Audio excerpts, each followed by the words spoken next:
स्वागत है। एक पल के लिए सोचिए, आपकी एक जमीन है जिसके कागज आपके पास हैं, पीढ़ियों से वो जमीन आपकी रही है, और एक सुबह आप देखते हैं कि कोई उस पर दीवार खड़ी कर रहा है। उस पहले पल में दिल में जो घबराहट होती है, जो गुस्सा आता है, उसमें आप क्या करेंगे? पुलिस को फोन, गांव के 4 लोगों को इकट्ठा करेंगे या किसी वकील को ढूंढेंगे? भारत में जमीन से जुड़े विवाद बस कानूनी मामले नहीं होते, ये इज्जत, विरासत और कभी-कभी तो जिंदगी और मौत का सवाल बन जाते हैं। आज की हमारी चर्चा इसी उलझन को सुलझाने का एक नक्शा है। हमारे पास जो स्रोत हैं वे हमें बताते हैं कि इस लड़ाई को सड़क पर बाहुबल से नहीं, बल्कि सही रणनीति और सही दरवाजे खटखटाकर कैसे जीता जाता है। और यही सबसे अहम बात है, ये एक शतरंज के खेल की तरह है। अगर आप बिना सोचे समझे सिर्फ अपने प्यादे आगे बढ़ाते रहेंगे तो आप हार जाएंगे। आपको पता होना चाहिए कि किस मोहरे को कब, कहां और क्यों चलना है। सही प्रक्रिया की जानकारी ही इस भावनात्मक और आर्थिक रूप से थका देने वाली लड़ाई में आपका सबसे बड़ा हथियार है। तो चलिए इस शतरंज की बिसात को समझते हैं। पहला कदम क्या होना चाहिए? मेरा तो पहला ख्याल यही होगा कि सीधे पुलिस के पास भागा जाए, लेकिन स्रोत कुछ और ही कहानी बताते हैं। वो कहते हैं कि किसी भी अधिकारी के पास जाने से पहले सबसे जरूरी काम है अपना शस्त्रागार तैयार करना। बिल्कुल, और ये शस्त्रागार है आपके दस्तावेजों का।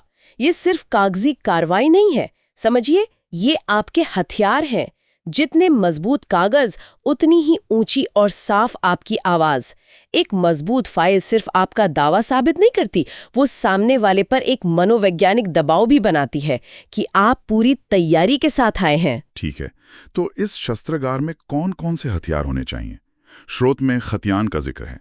ये क्या चीज है? सुनने में बहुत भारी भरकम शब्द लगता है। इसे आप जमीन की वंशावली या कह सकते हैं जन्म कुंडली समझिए। खतियान एक सरकारी रिकॉर्ड है जो बताता है कि 100 साल पहले ये जमीन किसकी थी, फिर उसके किस बेटे को मिली, फिर आगे कैसे बंटी।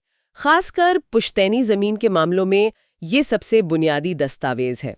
ये आपकी जड़ों को उस जमीन से जोड़ता है। और रजिस्ट्री, वो तो सबसे जरूरी चीज मानी जाती है ना? कागज जिसके पास, जमीन उसकी। आमतौर पर हाँ, लेकिन यही सबसे बड़ा पेच है। भारत में एक ही जमीन की कई बार रजिस्ट्री होने या फर्जी रजिस्ट्री के मामले आम हैं। इसीलिए सिर्फ आपके पास रजिस्ट्री होना काफी नहीं है। अदालत ये देखती है कि आपकी रजिस्ट्री की चेन कितनी पुरानी और साफ है। चेन मतलब जिसने आपको जमीन बेची, क्या उसके पास बेचने का हक था? और उसे जिसने बेची थी, क्या उसका हक साफ था? ये सिर्फ एक दस्तावेज नहीं, बल्कि एक पूरी कहानी है जिसे आपको साबित करना होता है। मतलब सिर्फ आखिरी पन्ना नहीं, पूरी किताब सही होनी चाहिए। अच्छा, तो इन बड़े दस्तावेजों के अलावा क्या पुरानी टैक्स की रसीदें या दाखिल खारिज जैसी छोटी छोटी चीजें भी कोई मायने रखती हैं? ये तो अक्सर लोग कहीं रख के भूल जाते हैं। बहुत ज्यादा मायने रखती हैं। जमीन की टैक्स रसीद ये दिखाती है कि आप सालों से एक जिम्मेदार मालिक की तरह सरकार को टैक्स देते आ रहे हैं। और दाखिल खारिज या म्यूटेशन का मतलब है कि आपने सरकार के बही खाते में अपना नाम दर्ज करवा लिया है। हाँ बिल्कुल, इसे ऐसे समझिए, रजिस्ट्री आपके और बेचने वाले के बीच का कॉन्ट्रैक्ट है, लेकिन दाखिल खारिज सरकार को यह बताने जैसा है कि अब से इस जमीन का टैक्स मुझसे लेना, क्योंकि इसका मालिक मैं हूँ। इसके बिना सरकारी नजर में आप अब भी मालिक नहीं माने जाते। वाह, ये तो बहुत बड़ी बात है। तो ये सारे कागज मिलकर एक कहानी बुनते हैं। बिल्कुल, कोई एक धागा शायद कमजोर लगे, लेकिन जब खतियान, रजिस्ट्री, टैक्स रसीदें, दाखिल खारिज, ये सारे धागे एक साथ बुने जाते हैं तो एक ऐसा मजबूत जाल बनता है जिसे तोड़ना लगभग नामुमकिन हो जाता है। और जैसा कि स्रोत बताते हैं, इसमें सिर्फ कागज नहीं है, पड़ोसियों की गवाही, कब्जे से पहले के फोटो या वीडियो, ये सब आपके कागजी दावे को जमीनी हकीकत से जोड़ते हैं, जो एक जज की नजरों में बहुत अहमियत रखता है। ठीक है, तो अब मेरा शस्त्रागार तैयार है, फाइल मोटी हो चुकी है, सारे हथियार मौजूद हैं, अब मैं पुलिस के पास जा सकता हूँ। हाँ, अब आप सही स्थिति में हैं, खासकर तब जब मामला सिर्फ विवाद का नहीं, बल्कि धमकी, मारपीट या जबरदस्ती कब्जे की कोशिश का हो। लेकिन यहाँ भी पुलिस की शक्तियों और उनकी सीमाओं को समझना बहुत जरूरी है। एक मिनट, ये बात थोड़ी चौंकाने वाली है। मतलब अगर कोई मेरी जमीन पर कब्जा कर रहा है तो मैं पुलिस को बुलाकर उसे हटवा नहीं सकता। आम आदमी तो यही सोचता है कि पुलिस का काम ही यही है। तो फिर उनकी असल शक्ति कहाँ तक है? संभालना है, जैसे अगर कोई आपको धमकी दे, मारपीट करे या जबरदस्ती आपकी जमीन पर घुसने की कोशिश करे, इन सब अपराधों के लिए भारतीय न्याय संहिता में सख्त प्रावधान है और पुलिस का काम उन्हीं को लागू करना है। वो आकर लड़ाई झगड़ा रोक सकती है, शांति व्यवस्था कायम कर सकती है और अपराधियों पर कार्रवाई कर सकती है। लेकिन वो ये फैसला नहीं कर सकती कि जमीन का असली मालिक कौन है। बिल्कुल नहीं, ये उनका अधिकार क्षेत्र ही नहीं है। पुलिस जज नहीं है। वो सिर्फ यह सुनिश्चित करती है कि कोई कानून को अपने हाथ में ना ले। अगर आप पुलिस के पास जाकर सिर्फ ये कहें कि वो मेरी जमीन पर खड़ा है, तो शायद वो ज्यादा कुछ ना कर पाएं। लेकिन अगर आप कहें कि उसने मुझे जान से मारने की धमकी दी है और जबरदस्ती मेरी दीवार तोड़ रहा है, तो ये एक आपराधिक मामला बन जाता है और पुलिस को कार्रवाई करनी ही पड़ेगी। शक्तियों का यह बंटवारा समझना बेहद जरूरी है। ठीक है, तो पुलिस ने आकर मारपीट तो रोक दी, लेकिन वो आदमी अभी भी जमीन के पास ही मंडरा रहा है और झगड़ा सीमा को लेकर है। पुलिस वाले तो फीता लेकर जमीन नापने नहीं आएंगे, वो कहेंगे ये हमारा काम नहीं।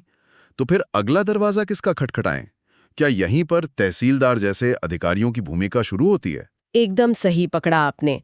जब विवाद का मूल कारण सिर्फ सीमा की अस्पष्टता हो, यानी मेड़ का झगड़ा हो, तो सिविल कोर्ट की लंबी और महंगी लड़ाई में कूदने से पहले एक बहुत ही कारगर रास्ता है राजस्व अधिकारियों का, जैसे तहसीलदार या अंचल अधिकारी। आप उनके पास आवेदन दे सकते हैं और वो एक सरकारी अमीन भेजकर आपकी जमीन की आधिकारिक पैमाइशें या सीमांकन करवा सकते हैं। कई बार 90% मामले इसी एक कदम से सुलझ जाते हैं, क्योंकि सरकारी नापजोक को मानना दोनों पक्षों की मजबूरी होती है। और अगर मामला इससे भी ज्यादा गंभीर हो, मान लीजिए तनाव इतना बढ़ गया है कि दोनों तरफ से लोग इकट्ठा हो गए हैं और कभी भी हिंसा भड़क सकती है, तब क्या होगा? स्फोटक स्थिति को संभालने के लिए अनुमंडल दंडाधिकारी यानी एसडीएम की भूमिका बहुत महत्वपूर्ण हो जाती है। उनके पास भारतीय नागरिक सुरक्षा संहिता मतलब बीएनएसएस के तहत शांति भंग होने से रोकने की विशेष शक्तियां होती हैं। वो धारा 163 के तहत निषेधाज्ञा जारी कर सकते हैं, जिसका सीधा साधा मतलब है यथास्थिति बनाए रखना, स्टेटस को। यथास्थिति मतलब एक तरह का पॉज बटन कि जो जैसा है वैसा ही रहेगा। जमीन पर कोई भी पक्ष एक ईंट भी नहीं रख सकता। बिल्कुल, ये एक तरह का टाइम आउट है। इसका मकसद हिंसा को तुरंत रोकना है, न कि ये तय करना कि मालिक कौन है। एसडीएम दोनों पक्षों को बुलाकर शांति बनाए रखने का बॉन्ड भरवा सकते हैं। ये एक बहुत ही जरूरी प्रशासनिक कदम है जो मामले को अदालत तक पहुंचाने के लिए एक शांत माहौल देता है। तो ये सब तो हो गए तात्कालिक उपाय। पुलिस ने मारपीट रोक दी, तहसीलदार ने सीमा बता दी, एसडीएम ने शांति कायम कर दी। लेकिन अगर झगड़ा इन सबसे बड़ा हो, अगर विवाद का आधार ही दस्तावेजी हो, जैसे एक ही जमीन पर दो अलग अलग लोगों के नाम से रजिस्ट्री हो, इस कानूनी गांठ को कौन खोलेगा? इस गांठ को खोलने का अंतिम और सर्वोच्च अधिकार सिर्फ और सिर्फ सिविल न्यायालय के पास है। जब झगड़ा मालिकाना हक यानी टाइटल का हो, तो आपको अदालत का दरवाजा खटखटाना ही पड़ेगा। सिविल कोर्ट की प्रक्रिया को एक मैराथन दौड़ की तरह समझिए, जबकि पुलिस या एसडीएम के पास जाना 100 मीटर की स्प्रिंट की तरह है। स्प्रिंट से आप तुरंत खतरे को टालते हैं, लेकिन जमीन की मिल्कियत की असली दौड़ मैराथन में ही जीती जाती है, और उसके लिए आपको सब्र और सही दस्तावेजों का स्टैमिना चाहिए। और इस मैराथन में यानी सिविल कोर्ट में मुख्य कार्रवाई क्या होती है? हम जज के सामने जाके क्या मांगते हैं? आप मुख्य रूप से दो चीजें मांगते हैं। पहली, स्वत्व की घोषणा, डिक्लेरेशन ऑफ टाइटल। इसका मतलब है कि आप अदालत से अनुरोध करते हैं कि वो आपके सभी सबूतों को देखकर एक न्यायिक डिग्री जारी करे, जो अंतिम रूप से ये घोषित कर दे कि इस संपत्ति के कानूनी मालिक आप हैं। दूसरी चीज है निषेधाज्ञा या इंजंक्शन। ये एक अदालती आदेश है जो विरोधी पक्ष को जमीन पर किसी भी तरह की गतिविधि करने, जैसे निर्माण करने या उसे बेचने से रोकता है। ये बहुत जरूरी है ताकि मुकदमे के सालों साल चलने के दौरान आपकी संपत्ति सुरक्षित रहे। ये सब तो एक तार्किक प्रक्रिया लगती है, लेकिन स्रोतों को पढ़ते हुए मैं एक अदालती फैसले पे आके रुक गया जिसने मुझे सच में चौंका दिया। कृष्णाराम महाले बनाम शोभा वेंकट राव का मामला। इसमें कहा गया है कि अगर कोई व्यक्ति जमीन पर सेटल्ड पोजेशन यानी एक स्थिर कब्जे में है, तो असली मालिक भी उसे जबरदस्ती नहीं निकाल सकता, भले ही वो कब्जा गैर कानूनी हो। ये तो सुनने में बिल्कुल उल्टा लगता है। हाँ, ये संपत्ति कानून का एक बहुत ही दिलचस्प और अक्सर गलत समझा जाने वाला सिद्धांत है। ये कानून की उचित प्रक्रिया यानी ड्यू प्रोसेस ऑफ लॉ के विचार पर आधारित है। यहाँ आकर्षक बात यह है कि कानून कब्जे को गैर कानूनी बल प्रयोग से बचाता है, भले ही कब्जा खुद गलत क्यों ना हो। इसका मूल विचार ये है कि एक सभ्य समाज में कोई भी व्यक्ति, यहाँ तक कि असली मालिक भी, कानून को अपने हाथ में नहीं ले सकता। व्यवस्था और प्रक्रिया का पालन हर किसी को करना होगा। लेकिन ये सिद्धांत तो कब्जा करने वालों को बढ़ावा देने जैसा नहीं है। इससे तो ये संदेश जाएगा कि आप किसी की जमीन पर कब्जा करके बैठ जाइए और फिर कानून आपकी रक्षा करेगा, भले ही आप गलत हों। ये तो न्याय के मूल सिद्धांत के खिलाफ लगता है। मैं आपकी दुविधा समझ सकती हूँ। ये पहली नज़र में अन्यायपूर्ण लगता है, लेकिन इसके पीछे एक बड़ा सामाजिक उद्देश्य है, अराजकता को रोकना। अगर मालिकों को खुद ही कब्जा हटाने की इजाज़त दे दी जाए तो हर गली मोहल्ले में ताकतवर लोग कमज़ोरों को उनकी ज़मीनों से बेदखल करने लगेंगे और हर तरफ मार काट मच जाएगी। इसलिए सुप्रीम कोर्ट इस पर बहुत स्पष्ट है।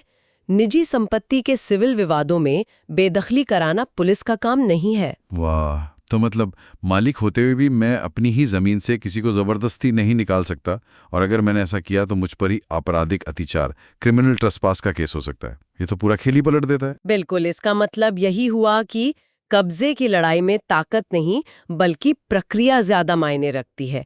असली मालिक का सही रास्ता बल प्रयोग नहीं बल्कि अदालत में कब्जा वापसी का मुकदमा या पोजेशन सूट दायर करना है। फिर अदालत के आदेश पर ही कानूनी तरीके से बेदखली की कार्रवाई हो सकती है। आपके दस्तावेज आपको अदालत में केस जीतने की ताकत देते हैं, सड़क पर लाठी चलाने की नहीं। तो इस पूरी चर्चा को समेटे तो हमारे सामने एक स्पष्ट चरण दर चरण रास्ता है।